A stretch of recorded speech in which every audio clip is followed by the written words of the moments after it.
Buen día, muchas gracias por esta invitación a participar del curso de alimentación en los primeros 1000 días, camino hacia el Hospital Amigo de la Lactancia.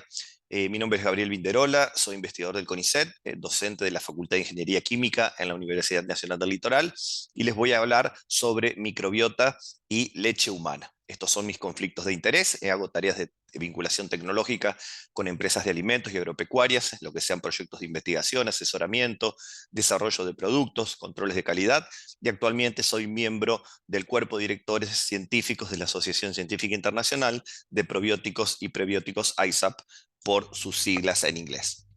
Esta charla también se enmarca en un proyecto de difusión eh, auspiciado por el gobierno de la provincia de Santa Fe, que se llama Las bacterias de mamá, otro lado B, benéfico, de la leche materna, un poco un juego de palabras con este aspecto menos conocido de la leche materna, que es el mundo microbiano que aporta para colonizar el intestino del bebé, para madurar su sistema inmunológico, para desarrollar la tolerancia oral. Estas son los participantes, todas personas de la Facultad de Ingeniería Química.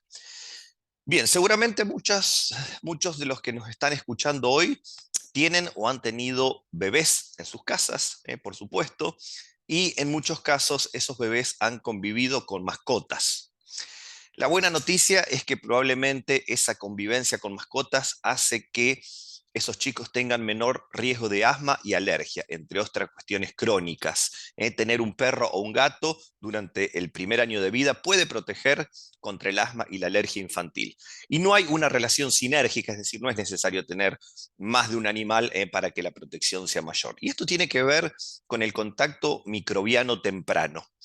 Es muy importante exponernos al mundo microbiano, por supuesto a través de la leche materna, a través del parto vaginal, pero también a través del medio ambiente. Y yo le quiero contar, como para empezar esta experiencia, eh, en la región de Carelia. La región de Carelia es esta región en rosa, que ustedes pueden ver que fue compartida históricamente por Finlandia hacia la izquierda o Rusia hacia la derecha, hasta que en 1906, creo, se trazó la frontera definitiva y el lado finlandés se desarrolló, se alcanzaron altos niveles de higiene. ¿Y qué es lo que sucedió? Lo que sucedió es que empezaron a aumentar la alergia al polen del lado finlandés, es decir, del lado donde aumentaron enormemente los estándares de higiene y por lo tanto disminuyó el contacto con microorganismos. Las personas se pusieron más alérgicas al polen. Mientras que del lado ruso, es donde se mantenía todavía hábitos rurales, mucho contacto con el medio ambiente, mucho parto vaginal, mucha lactancia materna, esta alergia bajó en prevalencia. Bien, esta noticia también me pareció muy importante, muy interesante. Salió hace un par de años, 2019. Cuál es el precio de un litro de leche materna? ¿Y por qué Noruega lo cuenta en su Producto Bruto Interno? No se podría sorprender, la leche materna no tiene precio, es invaluable, no se le podría poner precio, pero sí se la consideró dentro de la economía global de Noruega por el impacto positivo que tiene. La leche materna da inicio a lo que se llama un círculo virtuoso. Eh, ¿Por qué? Porque en Noruega la mamá y el papá se les da licencia extendida en más de un año, 18 meses, para que puedan dar la teta de forma exclusiva durante los 6 primeros meses, como dice la Organización Mundial de la Salud, y sostener la lactancia tratando de que llegue hasta los 2 años. Esto repercute en la salud del bebé. El bebé tiene menos infecciones, tiene menos enfermedades crónicas en lo largo de la infancia y por lo tanto requiere menos del sistema de salud público de salud. El sistema de salud se ahorra gastos porque son chicos sanos, que no necesitan tanta atención médica, y además esos chicos son más inteligentes. La lactancia materna, con los microorganismos que provee, contribuye a programar al sistema inmunológico, y ustedes saben que el intestino, la microbiota y el cerebro se desarrollan de la mano durante durante los 2 primeros años de vida. Es decir, que si a uno le va bien, al otro le va bien. Las interacciones entre la microbiota del sistema inmunológico y el intestino que está conectado al cerebro hace que el desarrollo cognitivo sea mayor, y estos chicos en la adultez son adultos con mayor coeficiente intelectual, más inteligentes. Y esto hace que produzcan más eh, a un país que es altamente tecnológico, pero también que desarrolla tecnologías, y por lo tanto tiene un mayor Producto Bruto Interno. Un país más rico se permite invertir en licencias extendidas para que la mamá y el papá cuiden de ese chico, se soporte la lactancia materna, y así se sigue con este círculo virtuoso. Por lo tanto, la lactancia es la que inicia este círculo virtuoso, y es un círculo que se debe sostener en el tiempo para que esta rueda siga funcionando.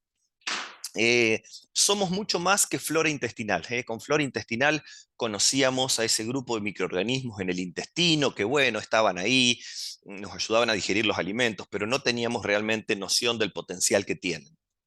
Hoy en día somos un holobionte, somos una combinación de microorganismos y células humanas.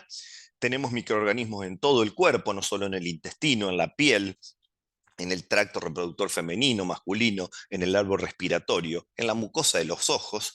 Es decir, en toda cavidad nosotros tenemos microorganismos, que vamos a llamar microbiota. Microbiota son los microorganismos. Mientras que con una palabra similar, que suena similar, microbioma, perdón, ahí está mal escrito, le falta la C, con la palabra microbioma hablamos de los genes, del material genético de estas bacterias. Si ustedes piensan que tenemos más o menos unos 23.000 genes humanos, todo el conjunto de microorganismos que tenemos tiene más de 3 millones de genes, es decir, que mucha de nuestra capacidad metabólica reside en los microorganismos. Pero es en el colon, donde se produce este encuentro de dos mundos. Por un lado, el mundo microbiano, las bacterias de la microbiota intestinal flotando en el mucus, separadas, pero súper conectadas, comunicadas a través del epitelio intestinal con el mundo de células inmunológicas. Más del 70% de las células inmunológicas están en el intestino. Y no es casual que la mayor cantidad y diversidad de bacterias esté cerca de la mayor cantidad y diversidad de células inmunológicas. Hay un diálogo permanente. Las bacterias lo que hacen es entrenar a las células inmunológicas para desarrollar la tolerancia oral, hacen la presentación antigénica. Fíjense cómo la célula dendrítica, por ejemplo acá, está extendiendo y se está comunicando con un lactobacillus. Los lactobacilos son dominantes en una vagina saludable, por eso tan importante el parto vaginal. A la microbiota la tenemos que empezar a considerar como un órgano, no como un nuevo órgano, siempre lo tuvimos, pero empezar a darle la importancia que tiene un órgano. Primero porque necesita nutrientes, y la microbiota en una primera instancia se va a nutrir con los oligosacáridos de leche materna, HMO por sus siglas en inglés. Estos oligosacáridos de leche materna, más de 180 estructuras formadas a partir de 5 moléculas, una es la lactosa, van a ser el alimento de las bifidobacterias que vienen con la leche materna. Entonces van a ser fermentados, van a producir ácidos grasos de cadena corta, como el ácido butírico, van a producir vitaminas, hay vitaminas que solamente puede producir la microbiota, y van a producir neurotransmisores, como el GABA, la serotonina, que es lo que da la calma, la relajación, pero también las ganas de hacer cosas. La microbiota pesa prácticamente lo que pesa el cerebro. Ahora es un órgano particular, no es un órgano como el cerebro, el corazón, el riñón, que tienen una forma y una localización específica. Es un órgano difuso, es un órgano que está cubriendo, revistiendo la mucosa y la piel, y no hay una separación neta entre microbiotas. Es un órgano, yo no diría invisible, tal vez subvisible, necesitamos de microscopios para verlo, compuesto por bacterias, levaduras, virus, arqueas y protozoarios. Es un órgano que se hereda de una forma muy, muy particular. Todos nuestros órganos los heredamos con los 23 pares de cromosomas de mamá y papá.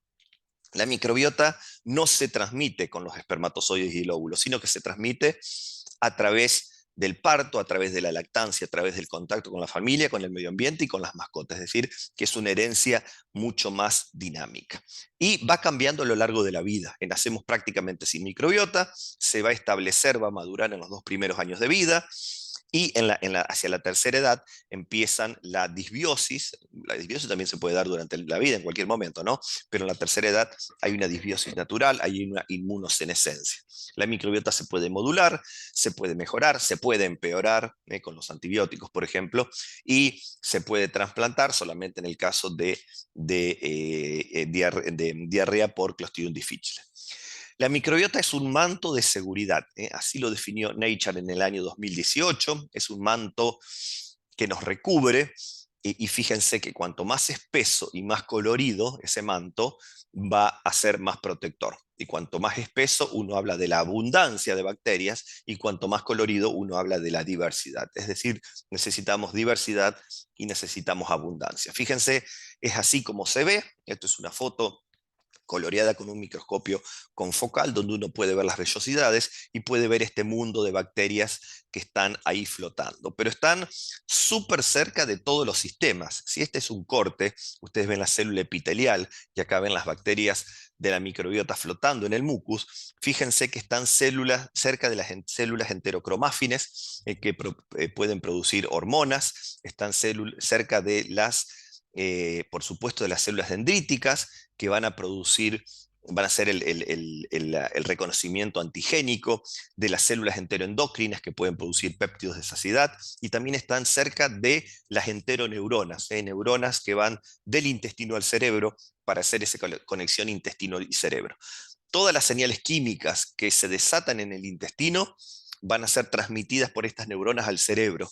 Por lo tanto, lo que sucede en el intestino va a repercutir en el cerebro, tanto sea como depresión, ansiedad, pero también relajación, bienestar. Es decir, el cerebro y el intestino están íntimamente conectados. Aquí es como se ve hacia la izquierda una microbiota en eubiosis, una microbiota saludable, donde hay gran diversidad de bacterias que van a estar fermentando las fibras, cuando empieza la alimentación complementaria, o que van a estar fermentando los HMO, los oligosacáridos de leche materna.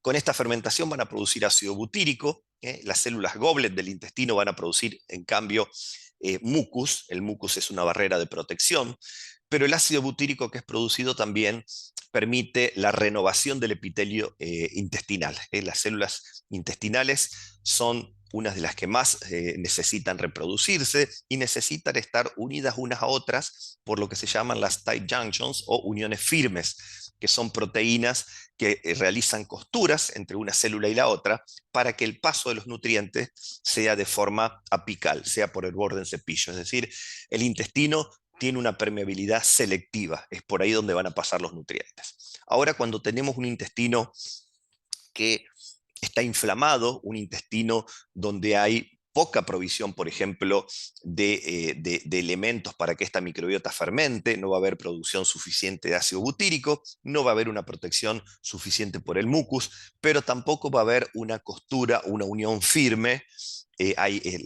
La renovación de las células también va a estar impedida, y van a ir quedando espacios. Por estos espacios van a ir entrando los lipopolisacáridos de las bacterias gram negativas, el LPS, ¿no?, que se llama también endotoxina, y esto es un agente altamente inflamatorio. Esa inflamación va a ser llevada a todas partes del cuerpo, incluso al cerebro, va a dar neuroinflamación, y esto es muchas veces, o lo que se llama endotoxemia, es el origen de muchas enfermedades crónicas como diabetes, sobrepeso, obesidad, alergias, o trastornos del desarrollo como trastornos del espectro autista o síndrome de déficit de atención. Es decir, esto es un intestino hiperpermeable, producto de una microbiota que no está funcionando correctamente. Dijimos que el intestino y el cerebro están conectados por neuronas, pero también están conectados por citoquinas que se producen y que pueden viajar por el torrente sanguíneo y también van a estar conectados por los neurotransmisores, ¿eh? Hay bacterias de la microbiota que producen GABA, serotonina, noradrenalina, dopamina. Y todos los productos de la fermentación que se dan en el intestino van a ser recolectados por la vena porta, van a pasar por el intestino, perdón, por el hígado y van a llegar a todos los órganos. Es decir, que lo que comemos, lo que nos alimentamos, va a ser procesado y va a ser enviado como señal a todos los órganos. Es decir, que todos nuestros órganos están influenciados de alguna forma por la actividad metabólica de esta microbiota. Dijimos que la microbiota se hereda, y esta herencia es un proceso dinámico y es un proceso muy complejo. Tiene gran importancia en lo que se llama 1000 primeros días o los primeros 1000 días, que es un poco el corazón de este curso, el periodo que va entre la concepción y los 2 años de vida. Y ustedes me preguntarán o se preguntarán qué tiene que ver el embarazo y la gestación con la microbiota del bebé, cuando todavía está en la panza, todavía no salió. Tiene mucho que ver. Tiene mucho que ver, ¿por qué? Porque primero, probablemente el éxito de la fecundación y de la implantación del embrión tengan que ver con el microbioma vaginal. Ustedes piensen que antes de que el espermatozoide encuentre al óvulo, van a dar por un mar microbiano. Y ese contexto ecológico de ese mar microbiano puede determinar el éxito o no de la fecundación. Es decir, se está estudiando cómo el microbioma vaginal puede ser determinante del éxito de un embarazo, o puede determinar un parto prematuro. Se empieza a conocer, se empieza a mirar esta microbiota. También es muy importante la alimentación de la mamá durante todo el embarazo. ¿Por qué? Porque va a preparar su microbiota para ser transferida vía leche materna. Este es un estudio de Mari Carmen Collado que comparó distintos patrones dietarios, perdón, donde se vio que una alimentación rica en frutas, verduras de estación, pescados, alimentos fermentados, puede ser la que mejor prepara al intestino de la mamá para que de allí se transmitan los microorganismos al intestino del bebé. El bebé empieza a recibir señales microbianas incluso antes del nacimiento, es decir, se han encontrado, sobre todo en el tercer trimestre, ADN microbiano, paredes, membranas, bacterias inactivadas en todo el entorno, en el cordón umbilical, en el meconio también hay restos microbianos, y también se han encontrado oligosacáridos de leche materna ya cuando el bebé está en útero, es decir, que ya la naturaleza coloca la comida que van a necesitar las bacterias que van a llegar después. Por eso es muy importante, sobre todo en el tercer trimestre, la alimentación de la mamá, porque todo lo que consume va a ser de alguna forma impactar en ese bebé que está en desarrollo. Fíjense cómo es la microbiota de la vagina. Eh, la microbiota de la vagina son puros lactobacilos, 99,9% de lactobacilos. Y esto no es casual. Los lactobacilos son capaces de reducir el potencial redox en el intestino del bebé, una vez que llegan al intestino del bebé, para permitir el crecimiento de las bacterias anaerobias estrictas, como las bifidobacterias, como Akkermansia, como Fecalibacterium. Es decir, por esto es la importancia del parto vaginal, porque es la forma en que los bebés van a arrastrar esos lactobacilos y esos lactobacilos, primero llegar en el intestino, van a reducir el potencial redox para que puedan crecer los anaerobios estrictos. Fíjense cómo es la microbiota intestinal de un bebé que nació por parto vaginal respecto a la vagina de la mamá. Tienen un perfil, ustedes ven que los colorcitos son parecidos, donde uno puede ver acá la presencia de lactobacilos. Mientras que en el caso de un bebé que nace por cesárea, fíjense que el perfil es completamente diferente. Y si bien un año después del nacimiento, las microbiotas de un bebé que nació por cesárea o por parto vaginal se compensan, son iguales. La diferencia está en lo que pasa en las primeras semanas, en los primeros meses.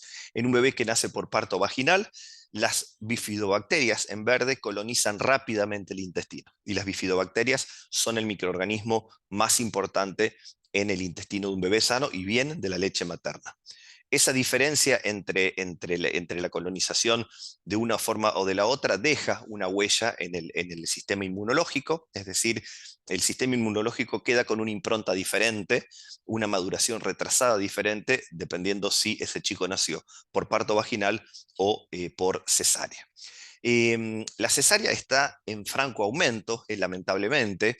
Entre el año 2000 y 2015 se ha duplicado, y de una forma bastante asimétrica, fíjense, en países menos desarrollados como en África, pero incluso en países muy desarrollados como Finlandia, la tasa de cesárea no llega al 5%, mientras en nuestros contextos muchas veces pasa el 50%.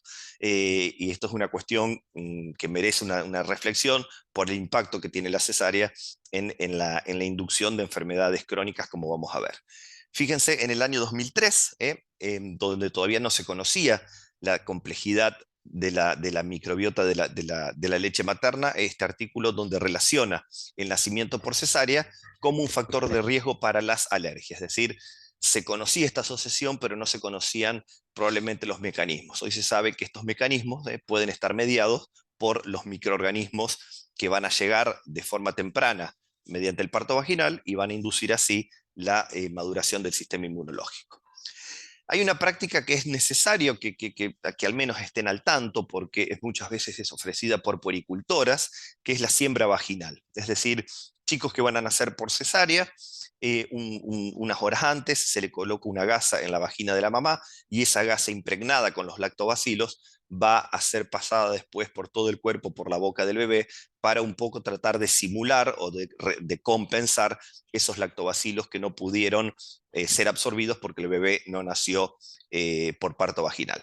Esto, la doctora Domínguez Bello, es una venezolana que trabaja en Estados Unidos, fue un poco la pionera, ha hecho muchos estudios, demuestra que esa práctica compensa en parte la pérdida de lactobacilos los lactobacilos que no se pudieron obtener por el parto por cesárea. Lo que no está muy claro todavía es si esa compensación microbiana también compensa el retraso en la modulación del sistema inmunológico. Y por supuesto, todos los cuidados necesarios, asegurarse que no haya estreptococos del grupo B, por ejemplo, para asegurarse que esa siembra vaginal sea solo de microorganismos benéficos. Al que le interese, hay muchos artículos, hay varios estudios clínicos que están en marcha para ver a largo plazo cuál es el efecto de esta cuestión del sembrado vaginal. Bien, ¿qué se sabe sobre leche materna y microorganismos? El año 2003, la microbiota, la microbiología de la leche materna se la estudiaba cuando había algún problema de mastitis, por ejemplo, y se encontraban microorganismos como estafilococos, estreptococos, micrococos, que son patógenos conocidos. Ahora, hasta ese momento se sostenía que era estéril, fíjense que esto es hasta hace unos 20 años atrás, y en el 2003 hay dos grupos que de forma independiente reportan la presencia de microorganismos diferentes a los micrococos, a los estafilococos, uno es un grupo de Finlandia, que reportan la presencia de Lactobacillus rhamnosus, y el otro es el grupo de Juan Martín Rodríguez de España, fue Rocío Martín durante su doctorado, que reportó la presencia de Lactobacillus gasseri. En el año 2006, otro grupo de Finlandia, liderado por el profesor Seppo Salminen, reportan la presencia de bifidobacterias en leche materna. Hoy se sabe que hay más de 20 especies de bifidobacterias presentes en leche materna. De ahí en adelante, la generación de conocimiento ha sido explosiva, y hoy en día no queda en duda de que la leche materna es una fuente importantísima de microorganismos para establecer la microbiota intestinal del bebé. Tanto el calostro, la leche de transición como la leche madura tienen niveles diferentes de diferentes microorganismos. Fíjense que pueden tener más de 100 millones de bacterias por mililitro. Y el mecanismo por el cual se propone de que las bacterias del intestino de la mamá llegan a la leche materna es por lo que se llama un tráfico enteromamario. Es decir, las células dendríticas del intestino prolongan su citoplasma, sus dendritas, van a buscar bacterias que están presentes en el intestino de la mamá, por eso es importante la nutrición de la mamá, sobre todo en el tercer trimestre y durante la lactancia, porque es de ahí donde se van a seleccionar las bacterias que van a ir más allá del nódulo linfoide mesentérico, van a ir por circulación linfática o sanguínea y van a ser liberadas en la glándula mamaria para así pasar a la leche materna. Aquí se ve el perfil de 16 madres, 16 mamás muestreadas a tiempo 0, 15 y 30 días de lactancia. Fíjense cómo cada una tiene un perfil único de microorganismos, más o menos algunos colores ustedes ven que se repiten, son los mismos géneros, las mismas especies, pero las proporciones son diferentes, es decir, más que nunca la lactancia es un alimento a medida de quien la recibe y además va cambiando la composición microbiológica. Y mientras haya lactancia materna, hay transferencia de material microbiano. Más del 30% de la microbiota intestinal del bebé se conforma a partir de los microorganismos que están presentes en leche materna. ¿Y cuál es la función de esos microorganismos que llegan de forma temprana al intestino? La función es instruir, educar al sistema inmunológico, desarrollar lo que se llama la tolerancia oral, es decir, que el bebé sea capaz de recibir antígenos alimenticios y no producir una respuesta inmunológica contra ellos. En ese caso, cuando los microorganismos que llegan de forma temprana son aquellos que vienen de forma natural por el parto vaginal, por la lactancia materna. Aquí esto significa patrones moleculares asociados a microorganismos, puede ser sinónimos directamente de microorganismos, de paredes celulares, de membrana de ADN. Las células dendríticas lo van a muestrear, va a ser una presentación antigénica a los linfocitos T para desarrollar una respuesta T-helper 2 con inducción de interleuquina 10, por ejemplo, que es altamente tolerogénica.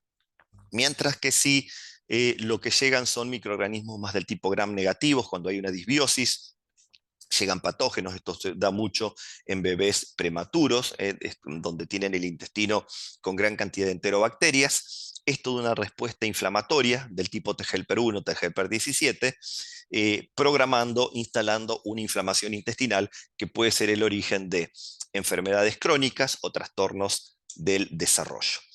Por lo tanto, las bacterias buenas que deben llegar son las bifidobacterias que llegan por leche materna, son los lactobacilos que llegan por parto vaginal.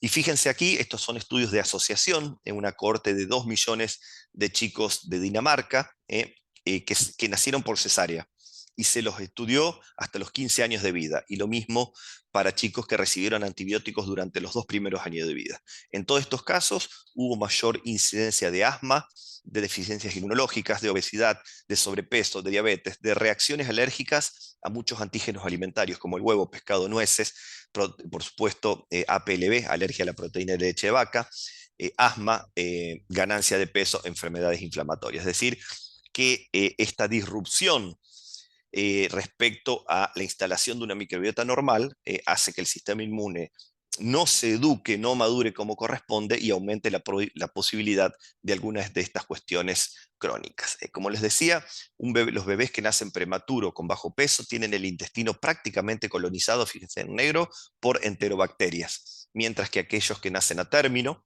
y con buen peso ya tienen una diversidad microbiana mayor, y encontramos en blanco los lactobacilos y en naranja las bifidobacterias, entre muchos otros microorganismos. Fíjense, este es uno de los estudios probablemente más detallado, con mayor nivel de detalle, de lo que le pasa a un intestino. Esto se hizo en adultos, después vamos a ver algo en niños, donde se estudió la microbiota 180 días después de haber consumido antibióticos durante 4 días. Y se ve en tonos de naranja la intensidad de distintos grupos microbianos. Hay grupos microbianos que estaban originalmente, que desaparecen con el antibiótico y después vuelven, es decir, son como los sobrevivientes. Están los oportunistas que van a dar la diarrea por antibióticos, como Klebsiella, como Escherichia coli, fíjense que están en baja cantidad y aumentan durante esa diarrea por antibióticos. Hay microorganismos no deseables como los clostridios que aumentan su concentración después de un tratamiento con antibióticos, pero probablemente lo más preocupante es que hay microorganismos claves para el bebé como son las bifidobacterias, y muchas de estas se pierden directamente con el tratamiento con antibióticos. Esto que sucede en adultos también pasa en chicos. Se observan reducciones significativas en bifidobacterias, en lactobacilos, y aumentos de proteobacterias como Escherichia coli, con el tratamiento con antibióticos de uso bastante común. Y la administración temprana de antibióticos se asocia también con, como habíamos visto, con enfermedades crónicas. Esto es un estudio aún más detallado, son 14.000 chicos, de los cuales 4.000 nunca consumieron antibióticos en los 2 primeros años de vida y otros 10.000 consumieron de 1 a 5 veces. Los chicos que consumieron antibióticos en esos 2 primeros años de vida tuvieron mayor incidencia de asma, de rinitis alérgicas, de dermatitis atópica, celiaquía, sobrepeso, obesidad y trastornos del déficit de atención, es decir, cuestiones de enfermedades crónicas y trastornos del desarrollo. Afortunadamente, esto se puede revertir en parte por la lactancia materna, es decir, que cuando hay administración durante el parto de antibióticos o en forma temprana, parte de este daño que hacen los antibióticos se puede revertir por la lactancia materna. Por lo tanto, si faltarían razones para promover la lactancia materna, otra es que va a compensar en parte el daño que han hecho los antibióticos de forma temprana. Y esto tiene beneficios a largo plazo. Por ejemplo, la prevención de alergias 7 años después, cuando la leche materna tiene esa diversidad microbiana. Vamos a ver, como para ir finalizando rápidamente, algunos estudios realizados con leche materna en Santa Fe. Esto es parte del plan de trabajo de 2 becarias, la doctora María Florencia Zacarías. Primero, utilizando técnicas muy rudimentarias de recuentos en placa, y luego la doctora Sofía Odi, ya utilizando técnicas de metagenómica. Florencia fue capaz, ¿se acuerdan que dijimos que en 2006 habían reportado la presencia de bifidobacterias? Bueno, queríamos ver si en nuestra zona también había. Estudios hechos en 2008 pudimos cultivar bifidobacterias de leche maternas de mamás de Santa Fe, es decir, que un poco estaba en coincidencia con lo que pasaba con otros lugares del mundo. Y tratamos de estudiar la relación de la microbiota de la leche materna de bebés a término, de bebés prematuros, y determinar si había diferencias al avanzar la edad del bebé. Este es el trabajo de Sofía Odi más reciente, para lo cual se muestrearon 12 mamás, la leche materna de 12 mamás prematuras, y 12 mamás a término. Y luego en las mamás prematuras se volvió a tomar una leche muestra materna cuando llegaban a las 37 semanas de edad, la edad gestacional más la edad cronológica. Estos son algunos, 12 muestras. Es un estudio pequeño porque son unos estudios realmente costosos. Algunas cuestiones, los bebés prematuros tenían un promedio de 33 semanas, mientras que los a términos 38 semanas. Hubo diferencias, por supuesto, en los pesos. Eh, ¿Qué otra diferencia? Y la muestra se tomó más o menos 8 días luego del parto, en el caso de los bebés prematuros y los bebés a término, y en los bebés prematuros se volvió a tomar una muestra 22 días después, es decir, apenas nacido y 22 días después. ¿Qué es lo que vimos? Que en la leche materna de prematuro tiene menor diversidad microbiana, pero esa diversidad microbiana aumenta si se sostiene la lactancia y se asemeja a la diversidad de la leche a término. Es decir, que sostener la lactancia en bebés prematuros permite que la leche materna se vaya enriqueciendo, eso es algo positivo, y se acerque a la composición de la leche a término. Esto lo podíamos ver de otra forma, fíjense, los puntitos en verde son cada una de las mamás a término, y los puntitos en rosa son cada una de las mamás prematuras. Fíjense cómo hay una diferencia, están colocados en lugares distintos del gráfico. Esto es un gráfico de componentes principales, lo cual indica que la composición es diferente. Mientras que los puntitos en azules son los puntitos en rosa avanzada la lactancia, es decir, fíjense cómo los puntitos en azules se van acercando hacia los puntitos verdes a medida que transcurre la lactancia, es decir, que la leche prematura va acercando su composición a medida que esa lactancia se sostiene. Y otras cuestiones que habíamos encontrado, pero bueno, esto ya es más microbiológico, era que las mamás de término tenían mayores niveles de una bacteria que se llama Rotia, y Rotia se asocia con menor riesgo de asma. Es decir, en las muestras de prematuro, Rotia estaba disminuida, es decir, que esos chicos podrían tener un mayor riesgo de asma, pero si se sostiene la lactancia, aumenta este microorganismo Rotia, que se lo relaciona con una protección contra el asma. Bien, este trabajo fue el primer reporte de la composición de microbiota de leche materna en Santa Fe, en Argentina, coincidente con con reportes internacionales. La leche materna de bebés prematuros a término presentó mayor diversidad, pero sostener la lactancia permite que esa diversidad vaya aumentando, lo cual sugiere como una especie de maduración microbiológica de la leche materna de mamás prematuras si la lactancia se sostiene. Toda esta parte estamos muy agradecidos al doctor Vicente Contini y a la licenciada Irina Sosa del Servicio de Neonatología del Hospital Iturraspe, porque nos fueron el puente entre las estudiantes que necesitaban las muestras de leche materna y las mamás y los bebés que generosamente donaron parte de su comida. Así que a todos ellos va nuestro profundo agradecimiento, y estamos tratando de publicar este trabajo en una revista internacional. Bien, algunos mensajes finales. El establecimiento de la microbiota es un proceso complejo que toma lugar durante los 2 primeros años de vida y es clave para entrenar el sistema inmunológico y desarrollar la tolerancia oral. La nutrición de la mamá en el periodo perinatal y durante la lactancia es clave por la transmisión vertical de microbiota vía la leche materna. La tríada, que es parto a término vaginal y lactancia materna prolongada, es ideal para establecer una microbiota funcional que promueva la tolerancia oral. A mayor cantidad de ciclos de antibióticos en los primeros años de vida, hay mayor probabilidad de desarrollo de enfermedades crónicas o trastorno del desarrollo. Por lo tanto, hay que ser muy, muy responsable en si hay que dar antibióticos, y si hay que dar antibióticos, la forma de disminuir el impacto es sosteniendo aún más la lactancia materna, y que va a proveer bacterias que traten de devolver al eje a esa microbiota, a ese intestino que fue un poco barrido por los antibióticos. Y recordar el caso de Noruega. La lactancia materna pone en funcionamiento ese círculo virtuoso de lactancia materna prolongada, menos enfermedades y trastornos del desarrollo en la infancia, menores requerimientos del sistema de salud, mejor desarrollo cognitivo del individuo, un país más rico que puede invertir en promover y en sostener la lactancia materna, con todos los efectos positivos que se conocen y muchos más seguramente por conocer. Muchas gracias. Lamentablemente no pude estar hoy en vivo ahí, pero si tienen preguntas, aquí están los medios para que nos puedan comunicar, y con gusto responderé lo que sepa. Muchas gracias.